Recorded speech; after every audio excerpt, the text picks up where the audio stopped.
Assalamualaikum warahmatullahi wabarakatuh. Bismillahirrahmanirrahim. Alhamdulillahirabbil alamin wa bihi nasta'inu ala umurid dunya waddin. Wassalatu wassalamu ala asyrafil anbiya'i wal mursalin wa ala alihi wa ashabihi ajma'in. Amma ba'd. Sahabat Fatayat rahimakumullah. Alhamdulillah, kita telah memasuki pada akhir dari bulan Ramadan. Bulan Ramadan merupakan bulan yang mulia, di mana Allah menurunkan banyak sekali kasih sayangnya. Disebutkan bahwa 10 malam pertama dari bulan Ramadan merupakan malam rahmat. Lalu 10 malam kedua dinamakan malam maghfirah. 10 malam terakhir disebut dengan malam Aid'u minan nar atau merdeka dari api neraka. Maka sudah sangat lazim kita ketahui bahwa seluruh umat Islam di dunia ini pada bulan Ramadan berlomba-lomba untuk melakukan kebaikan, memperbanyak ibadah, memperbanyak sedekah, memperbanyak tadarus Al-Quran.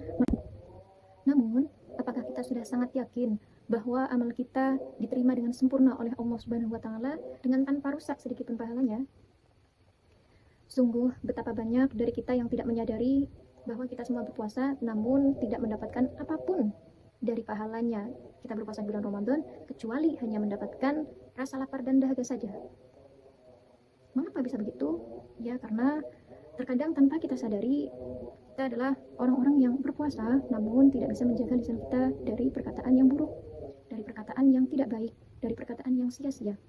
Lalu bagaimana cara kita untuk memperbaiki amal-amal kita tersebut sedangkan Ramadan tinggal menghitung beberapa hari akan meninggalkan kita? Yang utama adalah memperbaiki niat dalam diri kita, memperbaiki tingkah laku, menyadari bahwa perkataan-perkataan yang tidak berfaedah tidak seharusnya kita ucapkan, memperbanyak introspeksi diri, bermuhasabah diri, memperbanyak istighfar, meminta ampun kepada Allah Subhanahu wa Ta'ala.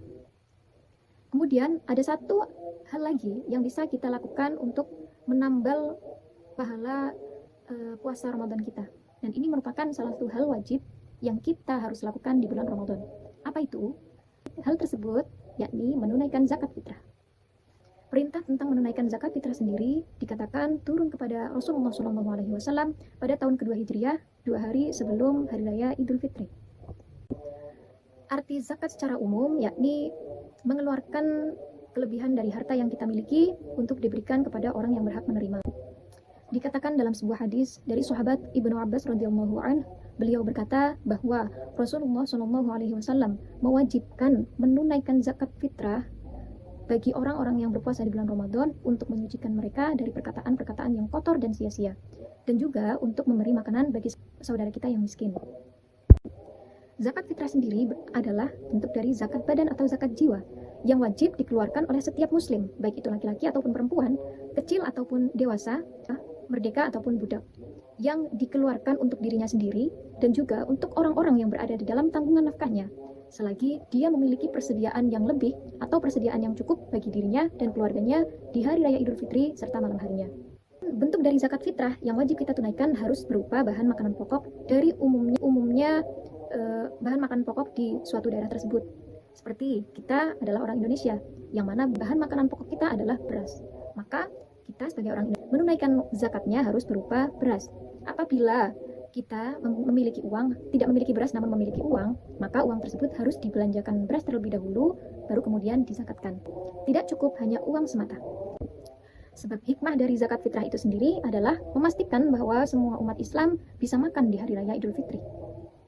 Jumlah ukuran zakat fitrah yang wajib kita tunaikan yakni seberat 1 sok atau 4 mud. Ketika kita dikonversikan ke kilogram, maka berjumlah 2,5 kilo. Apabila si orang yang berzakat ini menginginkan lebih, maka diperbolehkan. Dan sisa dari batas ukuran kita mengeluarkan zakat itu insya Allah akan bernilai sedekah. Zakat fitrah sudah bisa dibayarkan sejak dari awal bulan Ramadan sampai akhirnya. Artinya, apabila belum masuk bulan Ramadan, kita belum diperbolehkan untuk membayar zakat fitrah. Waktu ini dinamakan waktu mubah atau diperbolehkan. Dan diwajibkan membayar zakat fitrah apabila kita telah berjumpa dengan akhir daripada bulan Ramadan dan sebagian awal dari bulan Syawal. Maka ketika masuk waktu ini, kita sudah diwajibkan untuk menunaikan zakat fitrah. Waktu sunnahnya adalah ketika malam hari raya sampai menjelang sholat Idul Fitri. Lalu apabila kita menunaikan zakat fitrah setelah selesai sholat Idul Fitri, maka ini dinamakan waktu yang makruh untuk menunaikan zakat fitrah. Dan menjadi haram apabila zakat fitrah yang kita tunaikan dilakukan setelah tenggelamnya matahari atau selesainya tanggal 1 Syawal. Yang perlu kita perhatikan juga sahabat kata yatim dimanapun berada, bahwa dianjurkan ketika kita membayar zakat fitrah, maka gunakanlah beras yang baik, beras yang bagus, beras yang biasa kita makan sehari-hari. Jangan sampai untuk menunaikan zakat saja kita mencari beras yang paling murah, bahkan berasnya jelek.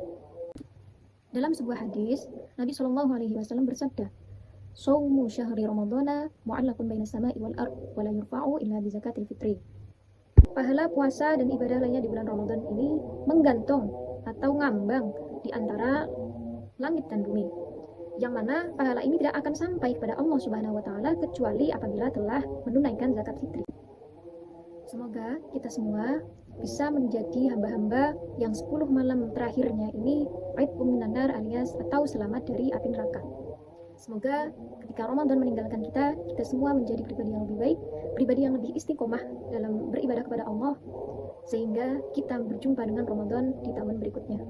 Sekian yang dapat saya sampaikan. Wallahu a'lam bishawab. Kurang lebihnya mohon maaf. Billahi taufiq wal hidayah. Wassalamualaikum warahmatullahi wabarakatuh.